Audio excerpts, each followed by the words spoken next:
Sistem komputer. Dipresentasikan oleh Dewa Noah Fatahillah. Nomor absen 8. SMP Negeri 1 Dringu.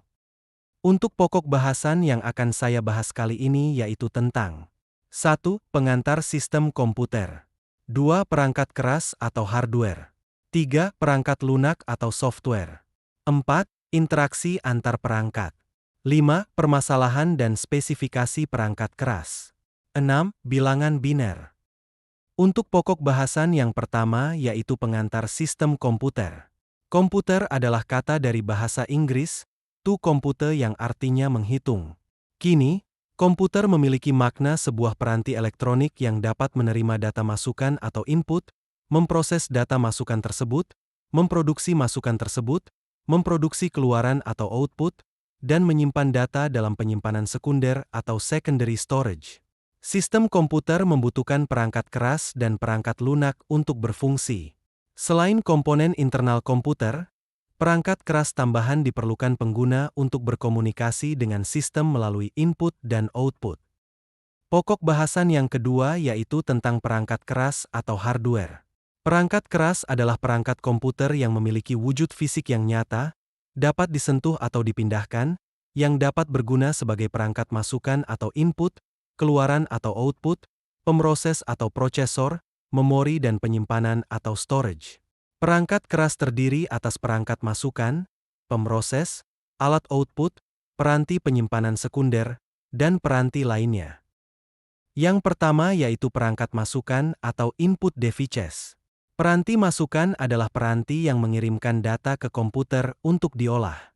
Jenis-jenis peranti masukan ialah seperti mouse atau tetikus, keyboard, scanner, joystick, microphone, dan barcode reader atau barcode scanner. Yang kedua adalah pemroses.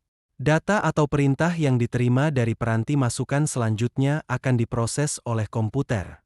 Pemroses ini terdiri atas banyak komponen, yaitu seperti unit pusat pemrosesan atau Central Processing Unit, Random Access Memory atau RAM, dan Read-Only Memory atau ROM. Lalu yang ketiga adalah alat output atau output devices. Peranti keluaran adalah peralatan yang menyajikan informasi dari komputer yang bisa berupa tampilan di layar monitor, gambar tercetak, suara yang dihasilkan oleh speaker, dan lainnya. Peranti keluaran diantaranya adalah layar monitor, printer, dan speaker. Yang keempat yaitu peranti penyimpanan sekunder atau secondary storage devices. Peranti penyimpanan sekunder adalah tempat penyimpanan data elektronis yang bersifat permanen. Data yang disimpan pada penyimpanan sekunder dapat bertahan lama dan dapat dimanfaatkan kembali oleh penggunanya saat dibutuhkan.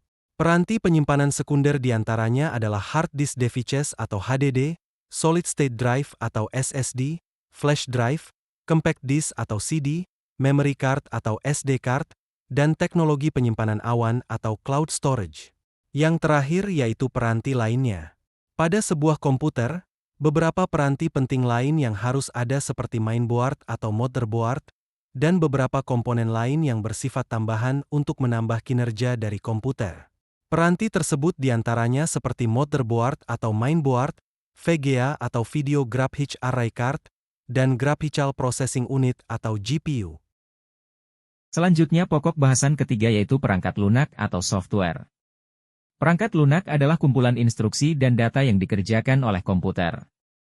Perangkat lunak merupakan penghubung antara pengguna dan komputer sebagai perangkat keras. Perangkat lunak berisi perintah dari pengguna, dan perangkat keras yang akan melaksanakan perintah tersebut secara nyata.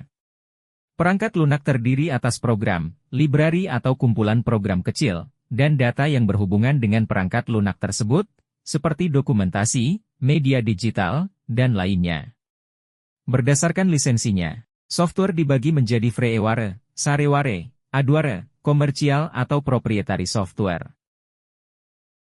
Berdasarkan fungsinya, software dibagi menjadi beberapa jenis, antara lain sebagai berikut. Yang pertama yaitu sistem operasi atau operating system. Sistem operasi merupakan perangkat lunak utama yang memungkinkan komputer dapat beroperasi. Sistem operasilah yang menjembatani pengguna sehingga dapat berinteraksi dengan komputer. Sistem operasi sering disebut perangkat lunak sistem, yang merupakan perangkat lunak pertama yang dijalankan pada saat komputer dinyalakan. Sistem operasi biasanya diletakkan pada penyimpanan sekunder seperti hard disk, SSD, dan lainnya. Sistem operasi bertugas memberikan layanan utama untuk perangkat lunak lain yang dijalankan, berupa penjadwalan tugas, pengelolaan materi, pengaturan interaksi dengan pengguna, dan akses ke penyimpanan sekunder. Bagian kode pada sistem operasi yang melakukan layanan utama disebut kernel. Yang kedua adalah program aplikasi. Program aplikasi pada komputer merupakan perangkat lunak siap pakai yang digunakan untuk membantu melaksanakan pekerjaan penggunanya. Dalam sebuah komputer, aplikasi ini disiapkan sesuai kebutuhannya masing-masing. Jenis-jenis program aplikasi yaitu pengolah kata atau word processing, pengolah lembar kerja atau spreadsheet, pengolah grafis, pengolah data atau database, penerbitan atau publishing, CID atau Computer Aided Design, multimedia, bahasa pemrograman, layanan internet, program bantu atau utility, mobile application social media, dan mobile application commerce apps. Lalu, berdasarkan sumbernya, software dibagi menjadi dua yaitu open source software dan closed source software. Pokok bahasan yang keempat adalah interaksi antar perangkat, di mana dua perangkat elektronik juga bisa berkomunikasi dan berinteraksi. Sarana untuk berkomunikasi pada komputer atau ponsel yang banyak dipasang saat ini adalah Bluetooth. Bluetooth adalah standar teknologi tanpa kabel atau nirkabel yang digunakan untuk bertukar data antara perangkat tetap dan seluler dalam jarak dekat menggunakan gelombang radio ultra high frequency atau UHF.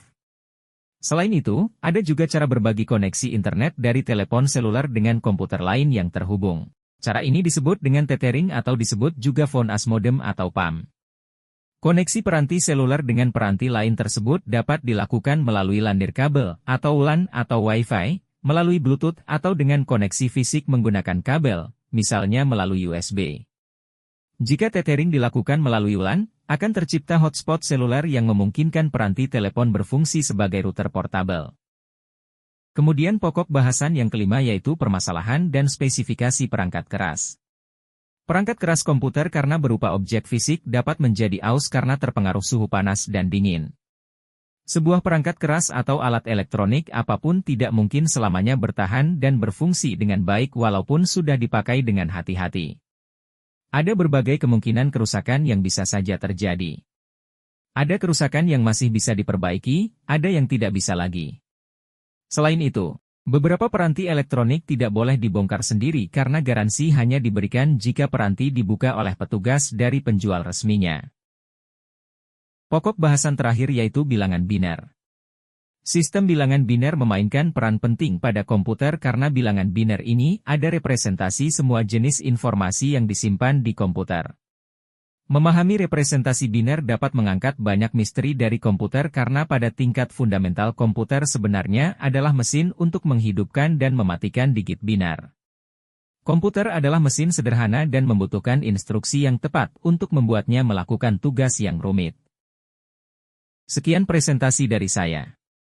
Mungkin itu saja yang dapat saya sampaikan, kurang lebihnya mohon maaf, dan terima kasih.